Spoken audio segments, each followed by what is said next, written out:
नमस्कार दोस्तों, स्वागत है आपका धर्म और मोक्ष में। दोस्तों, आज हम दो ऐसी वेब सीरीज़ के बारे में बात करेंगे जिनका कंटेंट और मैसेज एक दूसरे से बिल्कुल अलग है। उन वेब सीरीज़ का नाम है रे और समांतर। कैसे समांतर जैसी वेब सीरीज़ की हमारे देश को ज़रूरत है और क्यों रे जैसी वेब सीरीज़ को देखकर भूल जाना चाहिए। पूरी जानकारी के लिए वीडियो को अंत तक देखें। मैं हूँ ऋषि तावनी और शुरू करते हैं आज की ये बात। दोस्तों, सबसे पहले बात करते हैं कि क्यों समांतर जैसी वेब सीरीज़ भारत के हर एक व्यूअर को देखनी चाहिए। इसका सिंपल सा जवाब है कि यह हमारे एंशिएंट कल्चर और भारत की हज़ारों साल पुरानी विद्या को वापस जीवित करने की ताकत रखती है। पहले भी एक वेब सीरीज़ आई थी जिसका नाम था असुर। वैसे तो वो क्राइम थ्रिलर थी, मगर उसकी स्टोरी के जो रूट्स थे वो हिंदुइज्म से रिलेटेड थे। इसी वजह से बहुत से लोगों ने उस वेब सीरीज़ को बहुत सराहा था। और ठीक असुर की ही तरह अगर खुल के कहे तो असुर से भी बेहतर वेब सीरीज़ है समांतर, क्योंकि इसमें सस्पेंस और ट्विस्ट बहुत ज़्यादा है। और ठीक असुर की तरह ही इसकी स्टोरी के रूट्स भी हिंदुइज्म से रिलेटेड है। हिंदुइज्म का टेस्ट वेब सीरीज़ में और बढ़ जाता है जब मुख्य किरदार में हम स्वप्निल जोशी और नीतीश भारद्वाज को देखते हैं, क्योंकि इन दोनों ने श्री कृष्ण का किरदार बहुत ही बेहतरीन रूप से निभाया था। अगर शॉर्ट में कहें तो इस वेब सीरीज़ की स्टोरी कुछ इस प्रकार है। स्वप्निल जोशी जो इस वेब सीरीज़ में एक मुख्य किरदार है, उसे नास्तिक टाइप का दिखाया गया है, जो कि भगवान में नहीं मानता, मगर उसकी ज़िंदगी में बहुत प्रॉब्लम्स है। उसकी लाइफ काफ़ी स्ट्रगल में दिखाई गई है। उसकी ऐसी चलती ज़िंदगी को देखकर कोई उसे एडवाइस देता है कि उसे एक ज्योतिषी को दिखाना चाहिए, जो कि बहुत फेमस है और उसकी सारी बातें सच होती है। शायद वो उसकी हस्तरेखाएँ देखकर उसका आज का हाल ठीक कर सके। मगर स्वप्निल जोशी जो कि नास्तिक इंसान है, वो इन सब में क्यों विश्वास करेगा। कुछ समय तक तो उस ज्योतिषी के पास नहीं गया, मगर अंत में हार के उसे लगा कि उसे एक बार उस ज्योतिषी के पास जाना चाहिए, शायद सच में उसकी किस्मत बदल जाए। तब स्वप्निल जोशी उस ज्योतिषी के पास जाता है और अपना हाथ दिखाता है। वो ज्योतिषी उसका हाथ देकर कहता है, तुम्हारी ज़िंदगी में तो बहुत कठिनाइयाँ हैं और मैंने तुम्हारा हाथ पहले भी देखा है। ये हस्तरेखाएं मैंने आज से कई साल पहले देखी है। यह सुनकर स्वप्निल जोशी हैरान रह जाता है, क्योंकि वो व्यक्ति नास्तिक था। उसने अपनी ज़िंदगी में किसी को अपना हाथ, अपनी हस्तरेखाएं नहीं दिखाई थी। उस ज्योतिषी को कहता है, ये तो झूठ है, मैंने अपना हाथ आज तक किसी को नहीं दिखाया। वो ज्योतिषी कहता है कि एक बार मैं किसी की हस्तरेखाएं देख लूँ तो उसे कभी भूल नहीं पाता। अगर वो तुम नहीं थे तो उस व्यक्ति को ढूंढो, क्योंकि तुम वही ज़िंदगी जी रहे हो जो कि वो जी चुका है। तुम्हारी ज़िंदगी में आने वाली सारी प्रॉब्लम्स वो व्यक्ति आज जी चुका है, तो समय से पहले तुम्हें पता चल जाएगा कि तुम्हारे साथ होने क्या वाला है। उस व्यक्ति को ढूंढो। हालांकि तुम्हारे पता चलने से कुछ फ़ायदा नहीं होगा, क्योंकि भविष्य में जो होगा उसे कोई बदल नहीं सकता। मगर कोई भी होने वाली घटना का तुम्हें धक्का नहीं लगेगा, क्योंकि तुम्हें पहले से पता होगा कि यह होने वाला है, पर चाह कर भी तुम यह बदल नहीं पाओगे।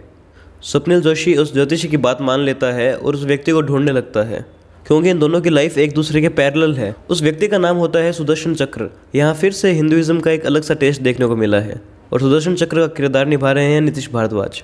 तो इसके आगे कहानी में बहुत सस्पेंस, बहुत ट्विस्ट मिलेंगे। ये वेब सीरीज़ आपको MX प्लेयर पर मिल जाएगी और इसका सेकेंड सीज़न तो फर्स्ट सीज़न से भी बेहतर है। इससे ज़्यादा स्पॉइलर मैं इस सीरीज़ के नहीं देना चाहूँगा, मगर एक बात कहना चाहूँगा कि इसका एंड टोटली अनएक्सपेक्टेड है। तो इस सीरीज़ को क्यों देखना चाहिए? यह हमें हमारे ओरिजिनल रूट से जुड़ी रखती है। यह वेब सीरीज़ हमें याद दिलाती है कि दुनिया की सबसे पुरानी संस्कृति हमारी है और उसमें भर भर के ज्ञान छुपा हुआ है। दूसरी बात, एस्ट्रोलॉजी को पहली बार किसी प्लेटफॉर्म पर इतनी इज्जत मिली है। हमेशा बॉलीवुड या फिर वेब सीरीज़ के अंदर एस्ट्रोलॉजर्स को हमेशा फ्रॉड दिखाया जाता है और इस विद्या का हमेशा मजाक उड़ाया जाता है और अंधविश्वास का नाम दे दिया जाता है। तू कौन है बॉस? मैं ज्योतिष हूँ। एक काम कर रहा है, इंडियन क्रिकेट टीम में तू चुन, जिसके कुंडली में सेंचुरी वो टीम के अंदर। मैं बोल रहा हूँ अपन कभी हारेंगे नहीं। 1100 नॉट आउट। कोई सेंस है इस बात की? तेरे को अपनी कुंडली पर फुल कॉन्फिडेंस है ना? देख साला हिलेगा नहीं यार। नहीं तो मजाक थोड़ी। 10 नहीं बोलो अरे भाई तो टपक गया।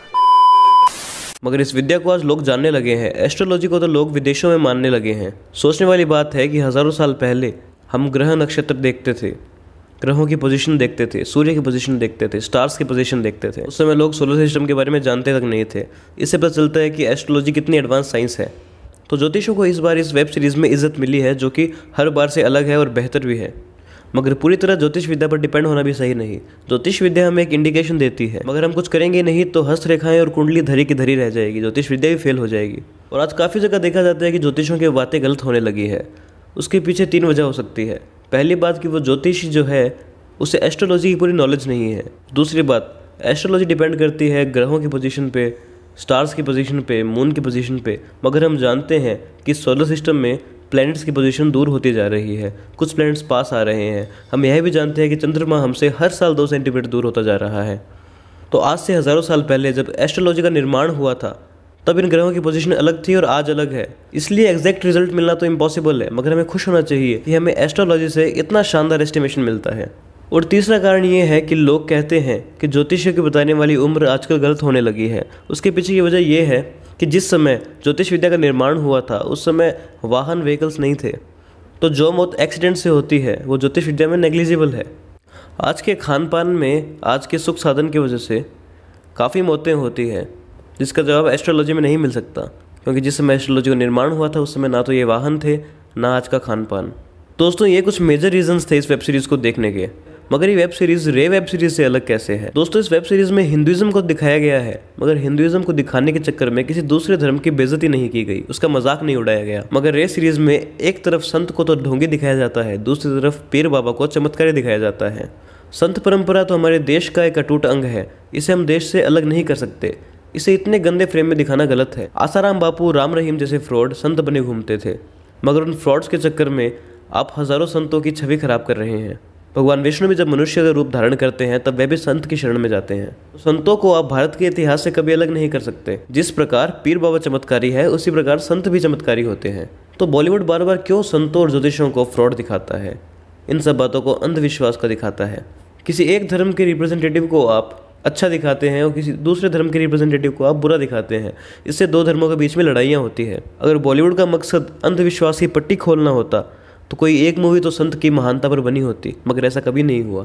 इसीलिए असुर समांतर जैसी वेब सीरीज़ बहुत अच्छी वेब सीरीज़ है, क्योंकि किसी दूसरे धर्म की भावनाओं को ठेस नहीं पहुंचाती और ना ही आपस में धर्म के नाम पर लोगों को लड़ाती है। तो दोस्तों आज के लिए बस इतना ही। अगर आपको वीडियो पसंद आई तो इसे लाइक करना ना भूलें और ज़्यादा से ज़्यादा शेयर करें, और हमारे चैनल धर्म और मोक्ष को सब्सक्राइब करना ना भूलें। धन्यवाद।